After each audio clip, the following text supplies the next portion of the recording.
Greetings, members one and all of the Salivation Nation. My end-of-year predictions for gold and silver 2020. Let's explore!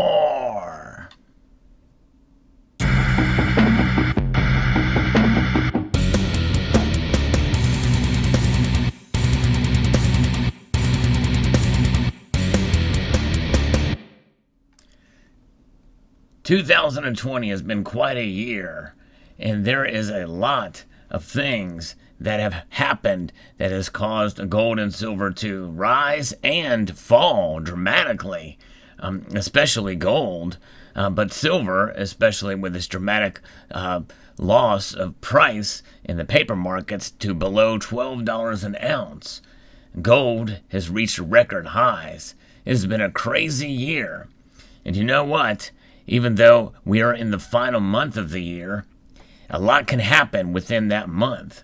So I'm going to make some predictions here, but as is always the case, I'm never shy about giving my predictions, but I try to keep it somewhat realistic in nature. And many times I am wrong in my predictions, but there are times when I am close, and I believe that, as is always the case, I don't take my predictions seriously, but they are based off of observations that I have in the marketplace.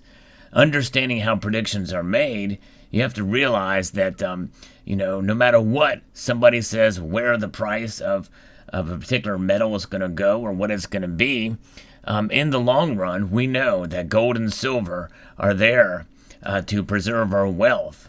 And it just so happens they're also a thing of beauty. And it's amazing how many different forms that gold and silver can take, even in coin form, such as you see here with these particular pieces before your very eyes right now. It's amazing how they can be crafted with such beauty.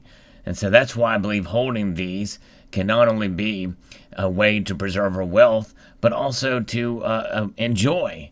And to me, that's really the biggest draw that I have for accumulating gold and silver. And why? Because I'm a collector. But as a collector, you also realize that you are essentially finding ways to be able to preserve your wealth and to write yourself an insurance policy based off of the metal contained therein. It is the ultimate insurance policy. And when the prices are lower, well, that means you're saving on your premiums. The prices are higher, that means, well, we are seeing somewhat troubled times or uncertain times. And sometimes uncertain times aren't necessarily a thing of trouble, but more often than not, that is the case. So where does that leave us as we head towards the end of the year in this final month? And one would be quite safe and apropos in a normal year to be able to make predictions for the end of the month and probably be relatively close. And that's why my predictions for the end of the year may seem a bit zany and wild. Yes, that's right.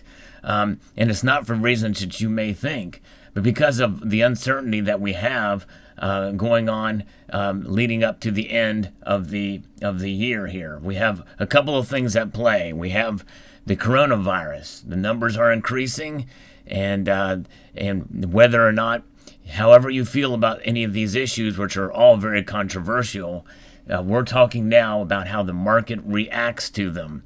I'm going to try to refrain from inserting my personal opinion in these particular issues I'm about to bring up.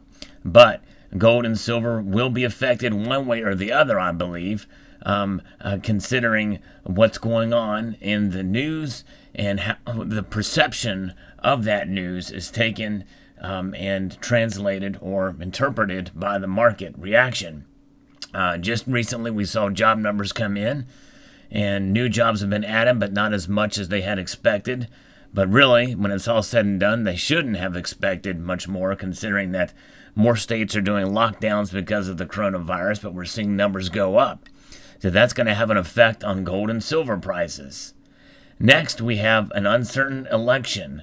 And I know most people, and you've heard me talk about it in a very opinionated video that I posted very recently here about my feelings are about that election. and where it stands, make no mistake, there is uncertainty. And how will that play out? Well, I have my predictions on how that will play out in that video. But nonetheless, the road to that situation is going to affect, I think, potentially could affect markets heading to the end of the year. We shall see. Nonetheless, those two things alone, I think, are unusual and could have an effect on gold and silver prices. We have other things such as stimulus that potentially could occur before the end of the year. And we don't know exactly. There's been a lot of debate. They say they're close. And if they are close, then that means that potentially a bill could be signed and we could see more stimulus or relief, as they call it, because of what's been going on with COVID, just like what we saw before. What does that mean? More money printing, more digitization of the debt and deficit spending, which has been on a tear as of late. And so that's going to affect gold and silver prices as well. So there are essentially three reasons that are driving the predictions for gold and silver as we go into the end of the year. And where do I think gold and silver will be given all three of those things? Well, it depends on how they all turn out. Probably the most predictable of those are numbers increasing for COVID. But I think that is probably the most predictable. And I think in a way that could be translated two ways. Fear or fatigue. That's right, the two F's, so to speak.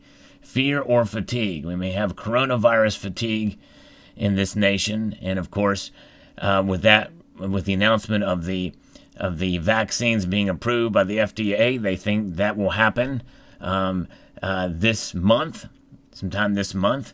And so that is the other prong and approach that will be where the markets will react to it. And I think that's probably the thing that will react to the most is an announcement of a vaccine. But we are kind of fatigued as a population. We're kind of tired of hearing about COVID, and we're kind of at our wits' end with regards to it. And any news regarding it kind of is not having the effect that it had once on the markets.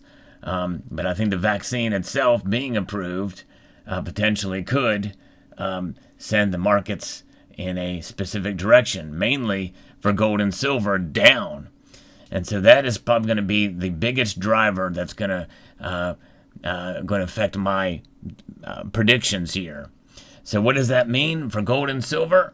Well, considering all things involved, I'm going to chalk it up to a normal December end-of-year prediction for gold and silver. That's right.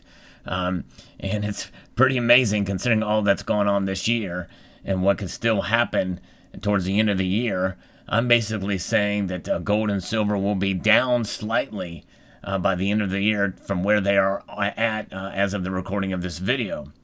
How does that translate to dollars? Well, I think that silver will be barely above $24, and it's right now as of the recording of this video. It's right around there. It has a little bit to drop potentially to get below that number or to get around that $24 level, and so we're close. We're close. Not a whole lot of room to move for silver. So I think silver will essentially be down somewhat.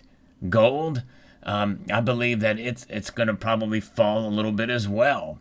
I believe that it could potentially be in the 18 teens. In other words, between $1,810 and $1,820, somewhere between that number, that range.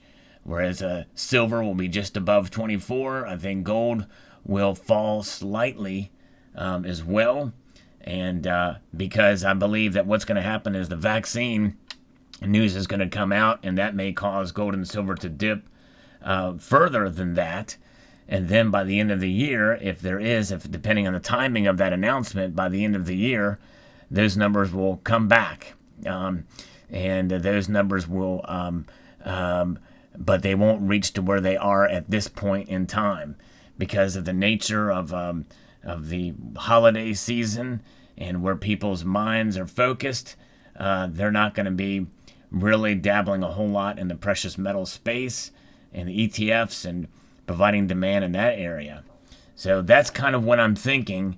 That's driving my prediction guesstimate, because that's really what it is. It's just a guess based off of the sentiment, based off of market, my understanding of the markets and the like. And but as is always the case, don't ever take my predictions for a grain of salt. It's just my opinion. I'm not a professional. I don't play one on TV or on YouTube. And no, I did not stay at a Holiday Inn Express last night, but I did sleep fairly well, if that accounts for anything at all. But there you have it. There's my predictions for the end of 2020 as we wind down this crazy year that we've had. And what will happen? Well, regardless of whether I'm right or not, we will continue to accumulate gold and silver accordingly and within our budget. And if we can't do so, well, whatever gold and silver we do have, we will enjoy. And I think that's part of the fun of it. Well, is enjoying our precious metals, and that's what they're here for. And understanding that they do preserve our wealth in the long term, and to not get too hung up on price, in a sense, because we understand that these precious metals have value that far extends beyond what price is. And that's the beautiful thing, not only the physical beauty of the metals, but the beautiful aspect of their historical value, their intrinsic value that surpasses generations, epochs, empires, and so forth, and so on. So there you have it. So I hope you enjoyed this video and these predictions. Post your thoughts. Post what your predictions are in the comment section below. Be very curious to see what you guys think where gold and silver are going to be heading in the last days of this year and month. And then we will probably revisit and do a prediction for 2021. And so there you have it. So I'd like to extend a multitude of gratitude to you all for taking the time to watch this video, and encourage you to please rate, share, comment, and subscribe.